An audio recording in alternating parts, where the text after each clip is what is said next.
What are the limits to computing power? Aside from the physical limitations imposed by science, the computer is limited in its memory and processing speed, for example, are there theoretical limits imposed by, say, mathematics?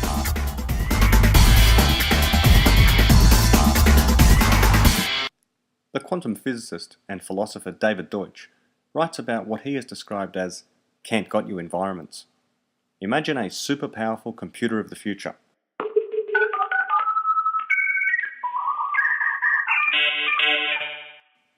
Imagine further that this computer is to be used as a virtual reality simulator.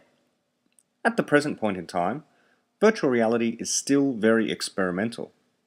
Around a decade or so ago, it was all the rage, and it seemed that soon we would be able to don a helmet and be suddenly transported to a computer-generated world which we would be unable to tell was fake, because the graphics would be so clear, the sound so crisp, and other sensations so vivid as to completely fool our senses into believing that we really were somewhere else. This would apparently make holidaying far cheaper. Come on, boffins, I want my virtual trip to Argentina.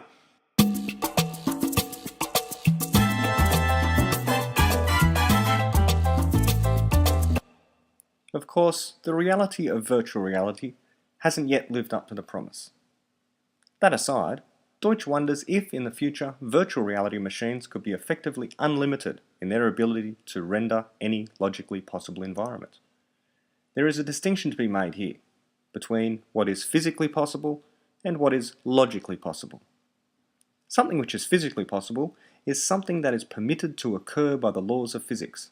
That is, something which does not require you to, say, use up all of the available energy in the universe, or travel beyond the speed of light. On the other hand, something which is logically possible, like say running faster than light, is certainly logically possible, it's just that it's not physically possible.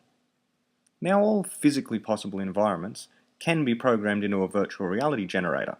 So for example, we could program a sufficiently powerful computer to simulate what it would be like to have a civilization on Mars, or to travel across the galaxy. These physically possible scenarios would be straightforward to dial into a supercomputer acting as a virtual reality machine. They don't, after all, transgress any laws of physics. But what about all logically possible environments? Deutsch uses a very clever argument. This argument was first put forward by Georg Cantor, but was also used by Gödel and Turing in their proofs about the limits of mathematics and computation. The argument used is known as a diagonal argument, and goes like this. Imagine you have a computer from the far distant future. It's as powerful as you like, with almost unlimited memory and processing speed as fast as light. It can render environments that are finite in terms of the space and time that they represent, or even infinite. A representation of infinite space by a computer is a fairly straightforward process, even today.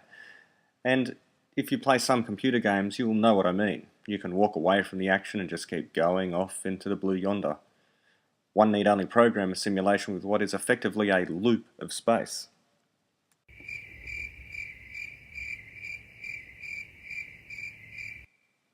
What are the limitations in rendering virtual reality environments, even given the most powerful supercomputer of the future? Are there environments that it cannot even in principle hope to create? It turns out that there are. Imagine that the number of logically possible environments is infinite, as in fact it is. Imagine that our supercomputer can render an infinite set of logically possible environments. Imagine further that these possible environments are written down in a list, like environment 1.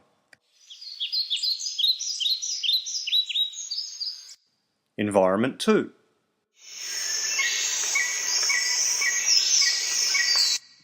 Environment 3.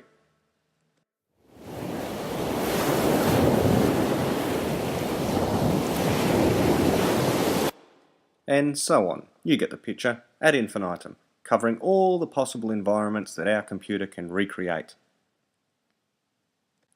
We have a list then, environment 1, environment 2, environment 3, and so on, of all the possible environments that our virtual reality simulator can generate.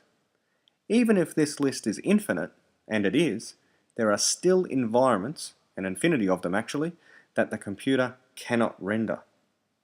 Like what? Well, consider the following environment. For the first 5 minutes, it's different to environment 1.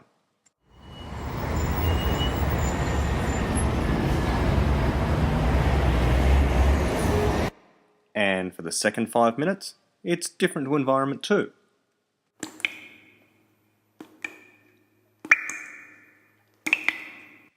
And for the third 5 minutes, oh, you guessed it, it's different to environment 3.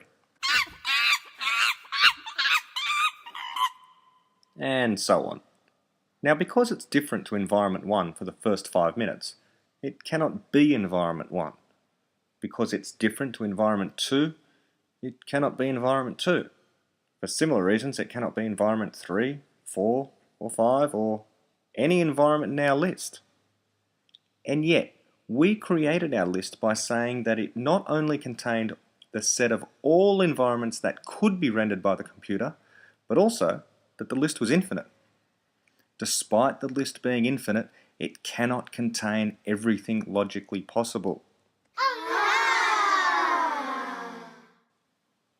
This diagonal argument establishes that there are limits to computation, that there are certain things a computer cannot do.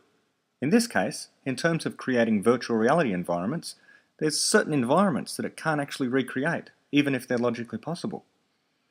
But more importantly, diagonal arguments in general illustrate limitations of mathematics and computation more generally. It also suggests that certain kinds of infinity are bigger than others. In this case, the infinite set of all environments that can be rendered by a supercomputer is certainly smaller than the infinite set of all environments that it can render plus the ones it cannot.